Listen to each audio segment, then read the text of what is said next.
कहता है कि sum of infinite number, sum of infinite number क्या होगा, तो देखते हैं। कहता है कि sum of infinity of a GP, ठीक है। कहता है कि दी न्यूमेरिकल वैल्यू, जो न्यूमेरिकल वैल्यू है, numerical value is less than the unity, जो हमारा यूनिट होगा उससे जो न्यूमेरिकल वैल्यू होगा, वो न्यूमेरिकल जो वैल्यू होगा वो जो हमारा यूनिटी से क्या होगा, कम होगा। तो जब कम होगा तो उस सिचुएशन में अगर कहता है कि लेट फर्स्ट टर्म, जो फर्स्ट टर्म होगा हमारा वो ए होगा, एंड जो कॉमन रेशियो होगा, कॉमन रेशियो जो होगा वो हमारा आर होगा। तो कहता है कि एस एन क्या हो जाएगा, जब कहता है कि ले न्यूमेरिकल वैल्यू जो होगा वो हमारा कम होगा यूनिटी से, ठीक है। तो न्यूमेरिकल वैल्यू वन कम होगा, जो यूनिटी से कम होगा, तो क्या होगा कि S N equal to A into one minus R के power N divide by one minus R. ये केस होगा हमारा, क्योंकि क्या है, इसका क्या होता है कि आर लेस देन वन, जो आर का वैल्यू होता है वो क्या होता है, वन से ज्यादा होता है। तो यहाँ पे वन का वैल्यू कम होता है, तो वन से ज्यादा होता है। और इस वाले केस में A into R N minus one के वन आर माइनस वन, तो इस वाले केस में आर का वैल्यू क्या होता है, वन से ज्यादा होता है। और यहाँ पे आर का वैल्यू क्या होता है, वन से कम होता है। तो उस केस में देखेंगे कि A into one minus R N divide by one minus R, कह सकते हैं जहां आर लेस देन वन। तो अगर मैं इसको एक्सपेंड करता हूं कि वन ए, ठीक है, और इसको मैं अगर एक्सटेंड करता हूँ कि a divide by one minus R, और माइनस इसको मल्टीप्लाई करके A R N divide by one minus R, तो मैं कहता हूँ कि जो r का वैल्यू है इस वाले केस में, यहाँ पे a divide by one minus R, तो इस वाले केस में जो r का वैल्यू होगा वो माइनस वन से बड़ा होगा लेकिन वन से छोटा होगा, ठीक है।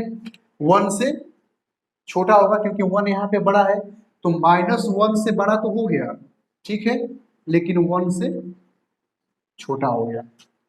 ये जो आर का वैल्यू है यहाँ पे ये माइनस वन से बड़ा है, ठीक है, और यहाँ पे वन से छोटा है। तो इसका कहने का मतलब ये भी तो होगा कि आर का जो वैल्यू है तो वो एक से छोटा है।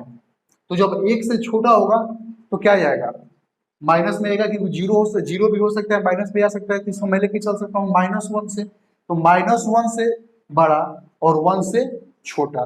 तो इस वाले केस में अगर mod R less than one, तो यहां पे मैं कह सकता हूं कि आर के पावर एन, आर के, यहां पे मैं मान लेता हूं कि लेट आर के power N equal to zero, मान लेता हूं कि आर के power N equal to zero.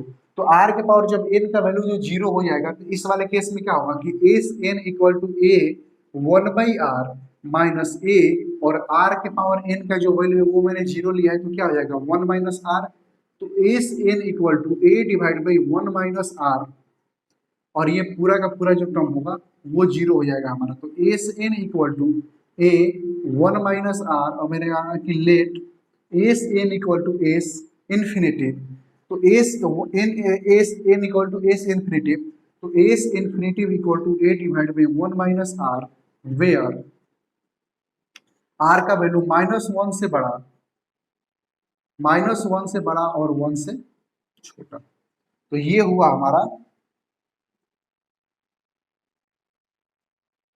Some of infinite number. तो जैसे ही क्वेश्चन में अगर पूछता है कि सम ऑफ इनफाइनाइट नंबर क्या होगा, तो S infinitive equal to A divide by one minus R, जहां पे आर का वैल्यू वन से छोटा, आर का वैल्यू वन से छोटा लेकिन माइनस वन से बड़ा। तो ये हुआ हमारा इन्फिनेटिव का कॉन्सेप्ट। अब हम देखते हैं कुछ पॉइंट को लेकर के चलते हैं, ठीक है।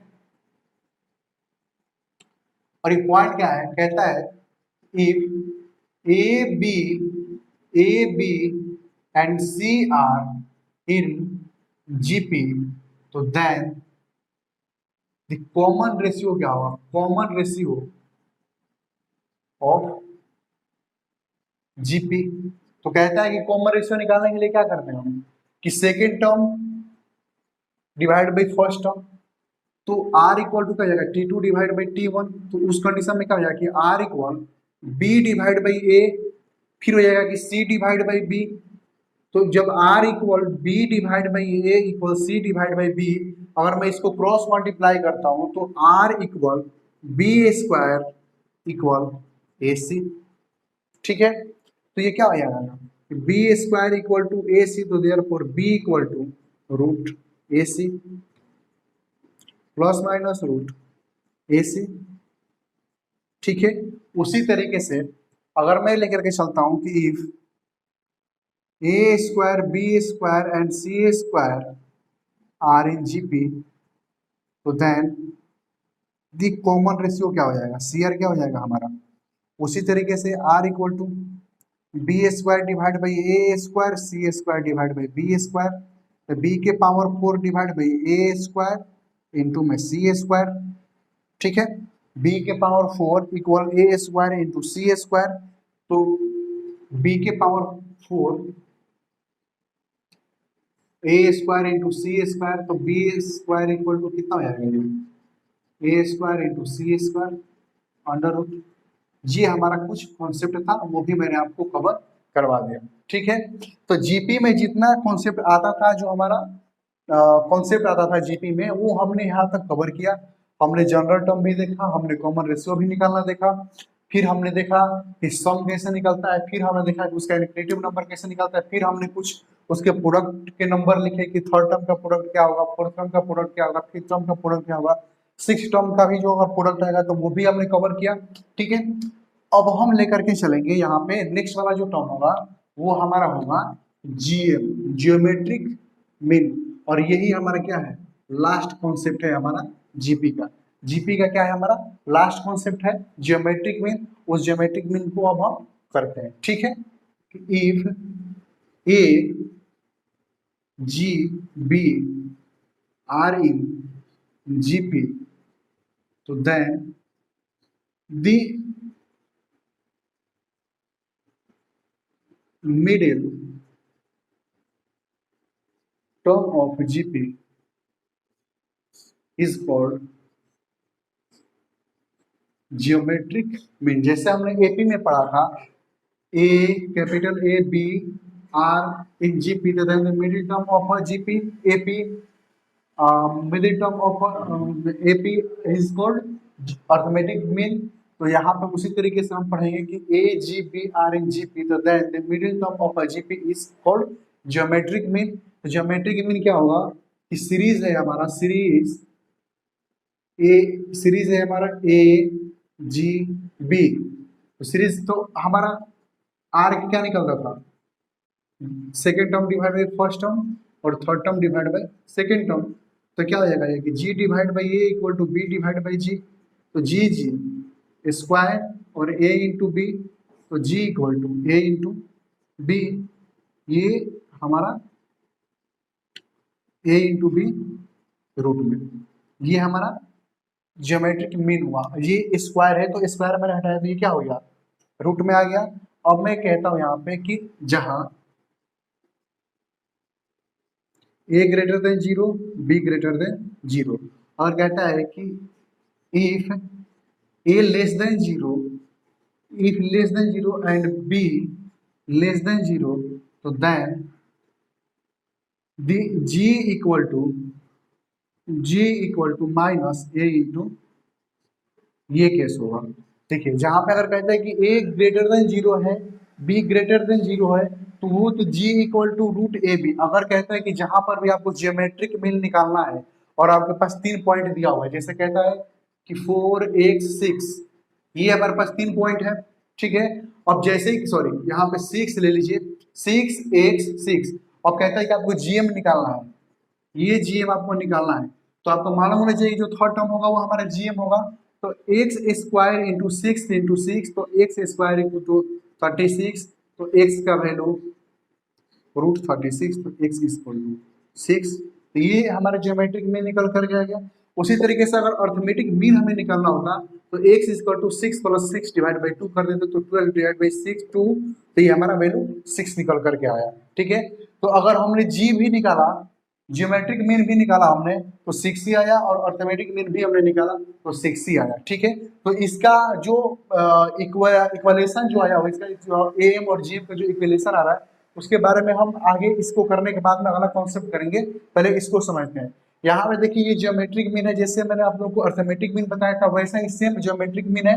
वहां पर भी मिडिल टर्म हमारा अर्थमेटिक मीन होता था, और यहाँ पर भी हमारा middle term arithmetic mean geometric mean हो रहा है यहाँ पे। ठीक है, ये सीरीज है हमारा ए जी बी का, तो R equal to G divide by A, B divide by G, हमने दोनों को मल्टीप्लाई किया तो ये हमारा रूट निकल कर गया, जहाँ पे ए का वैल्यू जो होगा वो 0 से बड़ा होगा, बी का वैल्यू होगा जो 0 से बड़ा होगा। अगर 0 से बड़ा ये नहीं हुआ, अगर 0 से कम हो गया, अगर 0 का वैल्यू बड़ा हो गया और ए का वैल्यू छोटा हो गया, यहाँ पर भी 0 का वैल्यू बड़ा हो गया और बी का वैल्यू छोटा हो गया, तो इस केस में जो जी का वैल्यू ये होगा ये माइनस में होगा। फिर कहता है कॉन्सेप्ट कि अगर कहता है इफ, ये कहता है कि if A greater than 0 and B less than 0, ए का वैल्यू ए का जो वैल्यू है वो 0 से बड़ा है लेकिन बी का जो वैल्यू है वो 0 से छोटा है, या फिर कहता है कि and A less than 0 and B greater than 0, तो इस कहानी पे क्या होगा कि then the geometric mean does not exist.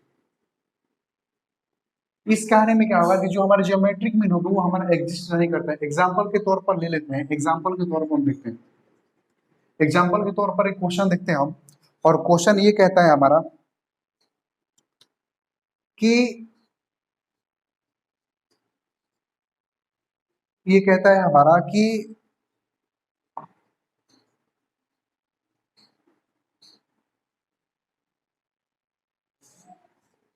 -4 और 9 है, और यहाँ पे 9 और -4 है। ठीक है, यहाँ पे 4 और 9 है, -4 और 9 है, तो कहने का मतलब क्या है, जो यहाँ पे क्या कहता है, यहाँ पे जो a का वैल्यू है, सॉरी जो b का वैल्यू है, यहाँ पे देखिए a का जो वैल्यू है वो क्या है हमारा, a का वैल्यू a ग्रेटर देन 0, मतलब कि 0 का वैल्यू यहाँ पे बड़ा है और a का वैल्यू यहाँ पे छोटा है, तो माइनस में तो छोटा है, और यहाँ पे b का वैल्यू बड़ा है और यहाँ पे a का वैल्यू बड़ा है और b का वैल्यू छोटा है, तो g क्या होता है हमारा, g होता है कि रूट ए बी, और ए बी जब रूट हमारा होता है तो क्या करेंगे, यहाँ पे जब हमारा ये ए बी रूट होता है तो जी का क्या हो जाएगा, -4 इंटू 6 सॉरी 9, तो ये हो जाएगा -36, तो -1 हमने बाहर कर लिया, ये -1 रूट हमने बाहर कर लिया और ये रूट 36 हमने ले लिया, तो 6 और इंटू ये क्या हो गया आई। जैसे हम कॉम्प्लेक्स नंबर हम पढ़ेंगे, जब कॉम्प्लेक्स नंबर हमने पढ़ा नहीं है हमने, लेकिन जब भी हम कॉम्प्लेक्स नंबर पढ़ते हैं तो वहाँ पे आई स्क्वायर का जो वैल्यू होता है वो -1 होता है, और वहाँ पे आई का जो वैल्यू होता है वो -1 रूट के बराबर होता है, और ये जो आई होता है इसको हम बोलते हैं आयोटा, इसको हम आयोटा के नाम से जानते हैं, ये आई, इस आई को। ठीक है, तो ये जो वैल्यू होता है ना ये आई, तो ये जो हमारा आ गया ये बाहर आ गया, तो यहाँ पे क्या कहता है, यहाँ पे कहता है कि आपका ज्योमेट्रिक जो मीन है वो हमारा एग्जिस्ट नहीं कर रहा है, क्योंकि कितना आ रहा है यहाँ पे 6i आ रहा है हमारा। ठीक है, तो इसलिए जो ज्योमेट्रिक मीन है हमारा यहाँ पे एग्जिस्ट नहीं कर रहा है। एक देखिए यहाँ पे ये हो गया, अब मैं सेकेंड एग्जाम्पल में लेकर के चलता हूँ कि यहाँ पे इसको मैंने कहा कि ये 6i हो गया, और ये भी मैं सेकेंड एग्जाम्पल में लेकर के चलता हूँ कि कहता है कि a ग्रेटर देन 0, तो a का जो वैल्यू है वो 0 से बड़ा है, तो a का जो वैल्यू है वो 0 से बड़ा है, कहने का मतलब क्या है, यहाँ पे 9 है, a का वैल्यू 0 से बड़ा है,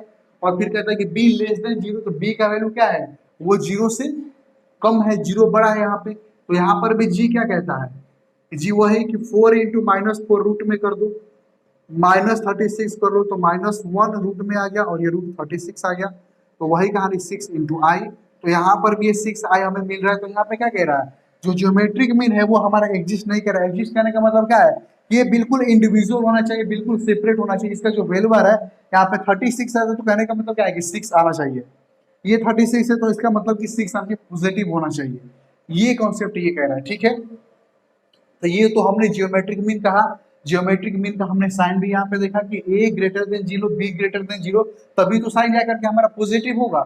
यहाँ पर देख लो आप कि अगर a का वैल्यू यहाँ पे माइनस में जैसे ही जा रहा है, ये पूरा का पूरा साइन क्या हो रहा है, ये माइनस आ जा रहा है, तो ये एग्जिस्ट नहीं कर रहा है यहाँ पे। लेकिन अगर जैसे ही a का वैल्यू यहाँ पे 0 से बड़ा होता है, तो 0 से बड़ा होने का मतलब क्या है कि वो पॉजिटिव में जा रहा है। अरे 0 से बड़ा होगा तो क्या होगा, 0 से बड़ा होगा तो 1 2 3 4 कुछ भी हो सकता है, वो 6 7 10 20 50 कुछ भी हो सकता है। और यहाँ पे भी 0 से बड़ा कह रहा है तो कुछ भी हो सकता है। 0 से बड़ा मतलब कि 0 से 1 2 वो हमेशा पॉजिटिव ही होगा। तो ये हमारा क्या होगा कि यहाँ पे एग्जिस्ट करेगा। लेकिन जैसे ही यहाँ पे ए हो या फिर बी हो, किसी का भी वैल्यू अगर हमें माइनस मिलता है, यहाँ पे ए का वैल्यू हमें माइनस मिल गया, यहाँ पे बी का वैल्यू हमें माइनस मिल गया, तो ये क्या हो रहा है कि जीपी हमारा एग्जिस्ट नहीं कर रहा है। तो ऐसे हमारे एमसीक्यू टाइप के क्वेश्चन आपके एग्जाम में पूछ सकते हैं।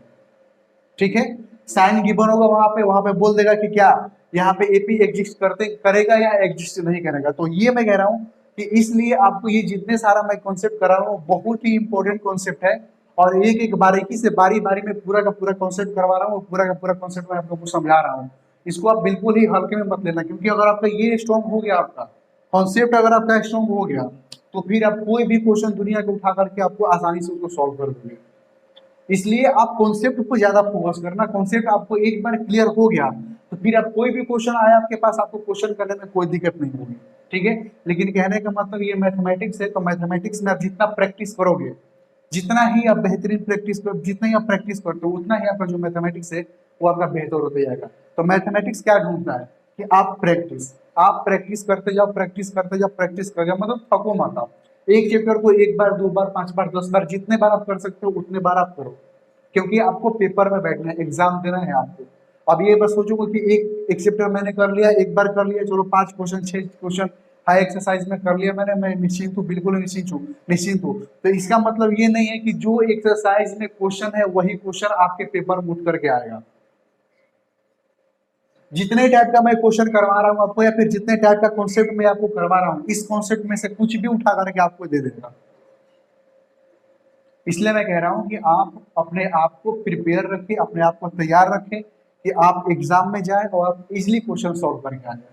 ठीक है, तो ये हमारा कॉन्सेप्ट हुआ, और आगे लेकर के चलता हूं मैं आपको अगले कॉन्सेप्ट पे। ये जीपी है, ये जीपी सॉरी जीएम है, और जीएम का कॉन्सेप्ट यहाँ पे खत्म हुआ। और इसी में दो तीन जैसे मैंने आप लोगों को बताया था वहां पे कि डी का वैल्यू मैंने आप लोगों को बताया था कि B minus A divide by N plus one, जहाँ पे नंबर इंसर्ट कर रहा है कि insert two number, insert n positive number between n insert n positive between two arithmetic progression a b करके मैंने करता था कि 2 नंबर एग्जिस्ट कर रहा है, सॉरी इंसर्ट कर रहा है, 4 नंबर इंसर्ट कर रहा है, उसको हम क्या लेकर के चलते थे।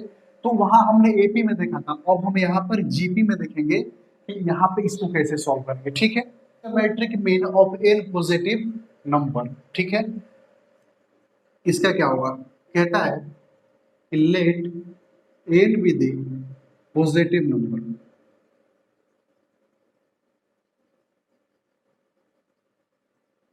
Positive number of GP. तो कहता है कि दैट सीरीज क्या होगा, G1 G2 G3 Gn, then GP की जी क्या हो जाएगा, G1 into G2 into G3 into Gn upon 1 power 1 divide by n। ये हमारा सीरीज की बात कह रहा है कि जब अगर इस तरीके का क्वेश्चन जब भी आता है आपके पेपर में, आपको कहता है कि आपको ज्योमेट्रिक मीन फाइंड करना है, आपके पास क्वेश्चन में है कि 4 और 8 16 32 64, आपको कहते हैं कि ज्योमेट्रिक मीन आपको फाइंड करना है। तो ज्योमेट्रिक मीन अगर इस कंडीशन में फाइंड करना है आपको, देखिए पहले तो 3 वाला होगा, 3 नंबर का सीरीज होगा। जैसे मान लीजिए कि ये करके दे दिया, तो इस वाले में तो हमको पता है कि एक्स स्क्वायर इंटू 6 4 कर देंगे, और एक्स का वैल्यू 6 इंटू 4 करके रूट कर देंगे, तो ये तो हमें पता है। लेकिन जैसे इस तरीके का क्वेश्चन आता है हमारे पास कि ज्योमेट्रिक मीन हमें फाइंड करना है, तो जैसे ही ज्योमेट्रिक मीन का और ये सीरीज दिया हुआ है कि ये जीपी में है, आपको ज्योमेट्रिक मीन फाइंड करना है, तो इस कॉन्सेप्ट में आपको क्या करना होगा कि जी equal G1 G2 G3 G4 G5, मतलब कि 4 × 8 × 16 × 32 × 64 और पावर में जितना नंबर है, मतलब कितना नंबर है 1 2 3 4 5, तो 1/5। बाकी इसको सोल्व कर देंगे। जैसे मान लीजिए कि क्वेश्चन में है 3 6 12 24 48 96 और कहता है कि जीएम इसका फाइंड करो आप, तो क्या करोगे आप कि जी इक्वल टू 3 × 6 × 12 × 24 × 96 के पावर में 1 2 3 4 5 6 1/6। इसको ऐसे करके और जो भी सॉल्यूशन होगा इसका उसको हम सॉल्व कर देंगे। ठीक है, तो इसका जो कॉन्सेप्ट है, अगर मैं जब मैं क्वेश्चन कराऊंगा तो आपको कैलकुलेटर के थ्रू, क्योंकि सीएमए फाउंडेशन में आपको कैलकुलेटर अलाउड है, तो आप कैलकुलेटर अलाउड है तो वहां पे ज्योमेट्रिक मीन को फाइंड करने का तरीका मैं आप लोगों को बताऊंगा कि ज्योमेट्रिक मीन कैसे फाइंड किया जाता है। देखिए यहाँ पर हम लोग पढ़ रहे हैं ज्योमेट्रिक मीन, ठीक है। अब जब हम यहाँ पे ज्योमेट्रिक मीन पढ़ रहे हैं तो एक बार जब हम स्टेट्स पढ़ेंगे ना, वहाँ पे अर्थमेटिक मीन वहां पर भी पढ़ेंगे, ज्योमेट्रिक मीन वहां पर भी हम पढ़ेंगे। मीन जब हम पढ़ेंगे मीन, जब वहां पे मीन पढ़ेंगे तो वहां पे अर्थमेटिक मीन भी पढ़ेंगे, ज्योमेट्रिक मीन भी पढ़ेंगे और हार्मोनिक मीन भी हम पढ़ेंगे। ठीक है, क्योंकि यहाँ पे आपके सीएमए फाउंडेशन स्टडी मटेरियल में एपी दे रखा है, तो एपी है तो एपी में हमें जीएम पढ़ना है, जीपी है तो जीपी में हमें जीएम पढ़ना है। लेकिन आपके सिलेबस में एचपी नहीं गिवन है, हार्मोनिक प्रोग्रेशन,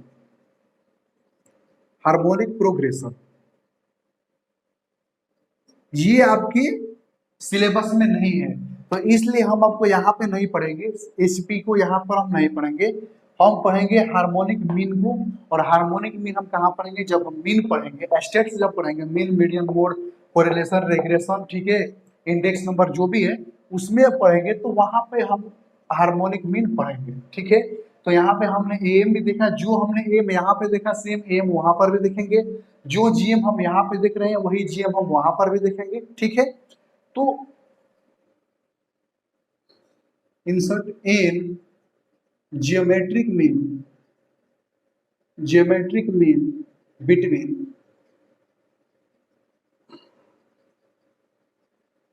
दो नंबर के बीच में हमारा ज्योमेट्रिक मीन क्या होगा। जैसे हमने पढ़ा था कि इंसर्ट इन अर्थमेटिक मीन बिटवीन दो नंबर के बीच में हमारा अर्थमेटिक मीन क्या होता था, उसी तरीके से हम पढ़ेंगे यहाँ पे कि 2 नंबर के बीच में हमारा ज्योमेट्रिक मीन क्या होगा। ठीक है, तो देखते हैं हम, late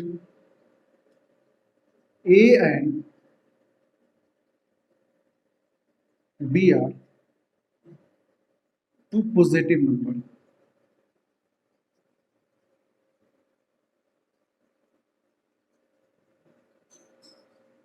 then the insert number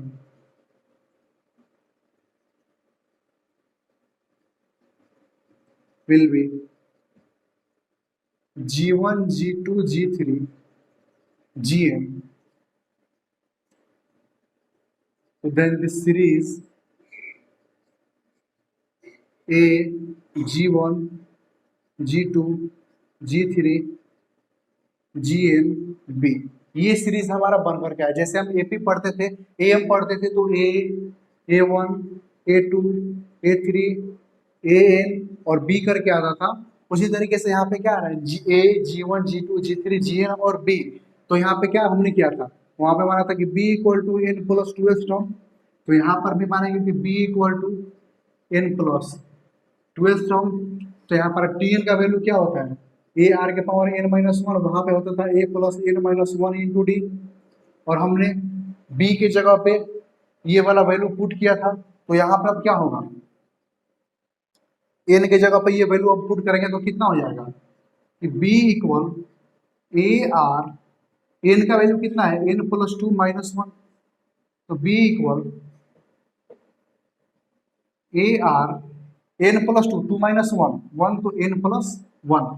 एक बार आप ध्यान से सुनो, जैसे हम करते थे, देखिए हमने क्या माना कि B = n + 2s टर्म, मतलब कि n की जगह पे हमने क्या मान लिया, n + ये वाला टर्म हमने माना। जब ये वाला हमने टर्म मांगा तो यहाँ पे जनरल टर्म क्या होता है, एपी जीपी का, Tn = AR⁻n-1। तो जब Tn = AR⁻n-1 होता है तो यहाँ पे B टीएन के जगह पे बी इक्वल ए आर, और एन के जगह पे क्या है एन प्लस टू, तो N plus two minus one ले लिया तो N plus two minus one तो वन, तो एन प्लस वन। तो यहां से हमारा आर का वैल्यू क्या निकल करके आएगा, अगर मैं आर के पावर एन प्लस वन लेकर के चलता हूँ तो ये क्या हो जाएगा B divide by A, B divide by A हो जाएगा। और जब मैं यहाँ से आर का वैल्यू फाइनली फाइंड करता हूँ तो बी डिवाइड बाई ए, और ये जो इसका आर का जो वैल्यू करेगा तो ये क्या हो जाएगा, ये पावर में चला जाएगा, one divide by N plus one. तो ये आर का वैल्यू यहाँ से निकल करके आया है कि R equal to B divide by A one के पावर एन प्लस वन। जैसे हम वहां पर निकाल देते कि D equal to B minus A divide by N plus one, AP में जब हम पढ़ते थे अर्थमेटिक मीन, तो वहां पे डी का वैल्यू निकाल देते कि B minus A divide by N plus one. तो यहाँ पर भी निकालेंगे हम, यहाँ पे कॉमन डिफरेंस निकालते थे और यहाँ पे हम कॉमन रेशियो निकालेंगे, और कॉमन रेशियो क्या निकल करके आया हमारा कि B divide by A into one divide by N plus one. अब हम देखेंगे, ये हमने तो हो गया, ये हमारा वो क्या जनरल टर्म के ऊपर बेस था। अब हम देखेंगे प्रोडक्ट के बेस पे क्या होगा, ठीक है। तो प्रोडक्ट के बेस पे वो भी हम देख लेते हैं, ठीक है। कि product of any geometric mean between two numbers A and B, जैसे हम वहां पे करते थे कि product of N arithmetic mean between two numbers, हमने इंसर्ट वाला भी सीखा। तो इंसर्ट वाला पे हमने क्या देखा कि R equal to B divide by A one by N plus one, वहां पे निकालते कि D equal to B divide minus A N plus one निकालते थे, और वहां पे क्या निकालते थे कि N into N plus one divide by two, ऐसे वाले में। तो अब हम यहाँ पर देख लेंगे कि यहाँ पे क्या वैल्यू निकल करके आता है हमारा, ठीक है। देखिए कहता है कि दिस सीरीज क्या होगा A G one G two G three G N और बी, तो product of N between two numbers, तो कोई इसका प्रोडक्ट क्या होगा, तो प्रोडक्ट क्या कहता है, कहता है कि A G one G two G three G and B, तो सीरीज क्या निकल करके आएगा, जी वन क्या है हमारा फर्स्ट सेकेंड टर्म है। तो मैंने आप लोगों को बताया था कि A one A two A three करके अगर सीरीज था, अगर मैं ए वन को लेकर के चलता तो ये क्या था हमारा सेकेंड टर्म था, तो क्या निकल करके आता था ए प्लस डी। ए टू क्या था हमारा थर्ड टर्म था, तो ए प्लस टू डी निकल करके आता था। तो उसी तरीके से अगर ये सेकेंड टर्म है तो मैं क्या लेकर के चलूंगा कि T two divide by T one R equal to, और मैंने बताया है कि टी वन का वैल्यू क्या ले रखा था मैंने ए, और जब मैं टी वन का वैल्यू ए आर लेके चलता था तो टी टू का वैल्यू क्या रहता है ए आर। तो उसी तरीके से ये जी वन का क्या हो जाएगा ए आर, इसका क्या हो जाएगा ए आर स्क्वायर, इसका क्या हो जाएगा ए आर क्यूब। उसी तरीके से इस पर चलेंगे तो ए आर के पावर एन निकल करके आएगा। समझ में आया आप लोगों को, एक बार फिर से आप देखो, जैसे मैंने आपको सबसे पहले बताया जब जीपीए स्टार्ट किया था मैंने, और आप वहां से कॉमन रेशियो निकालना सिखा रहा था, तो मैंने बताया था कि A equal to T N equal to A, हमारा जो फर्स्ट टर्म है T N equal to A, तो टी एन का वैल्यू हमने ए लिया था, तो टी टू का वैल्यू क्या होता था कि ए के टी वन, तो ए टी वन के जगह पर हम ए का वैल्यू पुट करते थे तो निकल कर क्या रखते थे ए, और टी टू का वैल्यू हम क्रॉस मल्टीप्लाई करते थे तो ए आर निकल करके आता था। टी थ्री का अगर हम मल्टीप्लाई करते तो ए आर स्क्वायर आता, टी फोर का निकालते तो ए आर के पावर थ्री आता। तो उसी तरीके से ये हमारा सीरीज निकल के आएगा कि टी टू है तो ए आर, टी थ्री है तो A R square, T four है तो ए आर क्यू, उसी तरह से टी एन है तो ए आर के पावर एन, ठीक है। अब देखिए क्या होगा हमारा ये सीरीज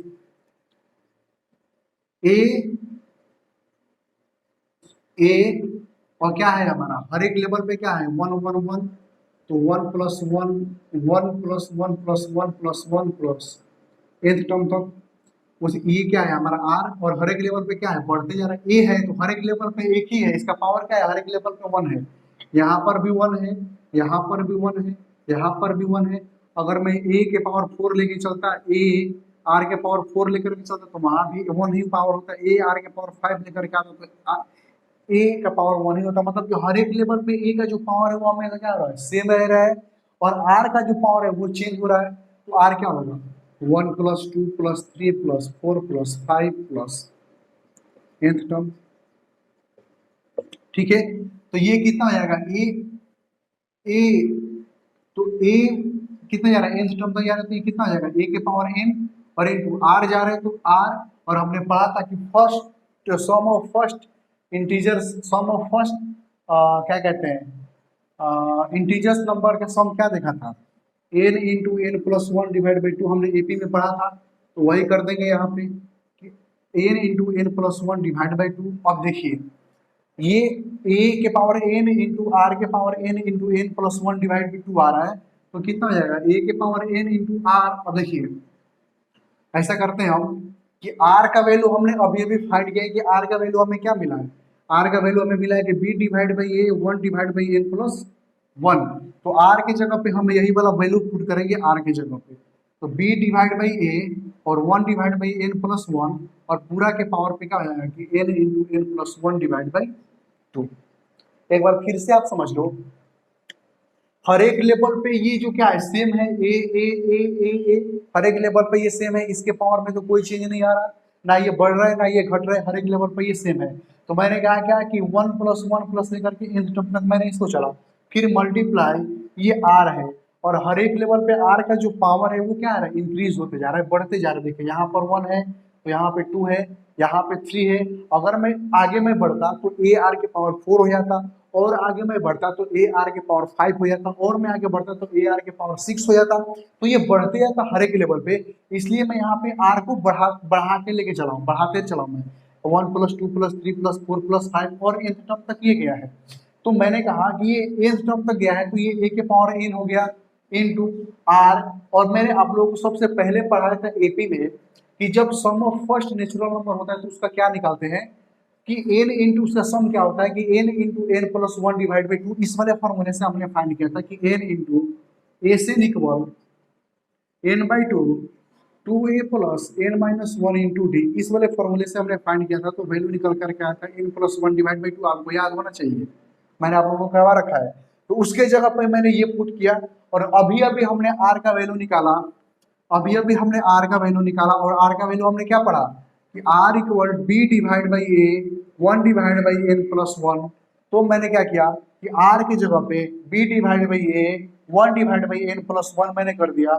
अब इसको सॉल्व कर देंगे, जो वैल्यू निकल करके आएगा वही हमारा sum product of sum product of in geometric mean हो जाएगा, जो भी 2 नंबर के बीच में वो वैल्यू निकल करके आएगा। तो देखिए यहाँ पे a के power n b divide by A, power में होगा तो क्या मल्टीप्लाई हो जाएगा, तो 1 divide by N plus 1 into N plus 1 divide by 2। N plus one cancel, तो बचा क्या हमारे पास a के पावर n और b डिवाइड बाई ए और n बाई 2। ये निकल करके आया, 2 निकल करके आया, तो अब ये क्या होगा a के power n into B divide by A और n बाई 2। अब मैंने क्या किया कि a के पावर n इंटू बी के पावर n बाई 2 और a के पावर भी n बाई 2 हो जाएगा। तो अब ये क्या हो जाएगा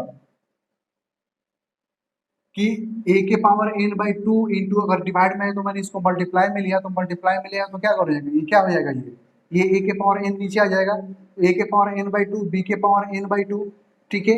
और ये क्या हो जाएगा a के पावर n हो जाएगा, a के पावर, ये ऐसे करने a के पावर n बाई 2 b के power n by 2 equal A B के पावर n रूट।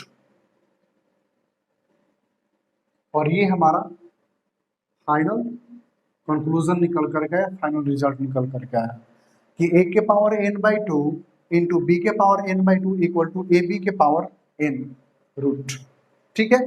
तो ये है हमारा जीपी का लास्ट कॉन्सेप्ट, और ये कॉन्सेप्ट हमारा यहाँ पे खत्म हुआ। जितना प्रॉपर्टीज था उतना मैंने आप लोगों को करवा दिया, जितना कॉन्सेप्ट होता था जीपी में उतना मैंने सब आप लोगों को करवा दिया, ठीक है। अब हम नेक्स्ट लेक्चर में जब मिलेंगे तब हम प्रैक्टिकल क्वेश्चन इसका जो है स्टैटिस्टिक्स फाउंडेशन स्टडी मटेरियल में वहां से हम स्टार्ट करेंगे, ठीक है। एग्जाम्पल आप लोग ट्राई करना, ठीक है। एग्जाम्पल मैं नहीं करवाऊंगा, मैंने क्या कहते हैं एग्जाम्पल आप लोग ट्राई करना, जो आप लोगों को एग्जाम्पल समझ में नहीं आ रहा, जो आप लोगों से क्वेश्चन सॉल्व नहीं हो रहा है एग्जाम्पल का, वो आप कमेंट करके बता देना कि ये समझ में नहीं आ रहा, तो फिर मैं वो आप लोगों को करवा के बता दूंगा कि क्या होगा सोल्यूशन उसका, ठीक है। बाकी अब मैं चलूंगा क्या कहते हैं क्या कहते हैं वो एक्सरसाइज के क्वेश्चन, ज्योमेट्रिक प्रोग्रेशन के एक्सरसाइज पे क्वेश्चन पे। तो आज इस लेक्चर में हम इतना ही रहने देते हैं और मिलते हैं हम नेक्स्ट लेक्चर में, ठीक है।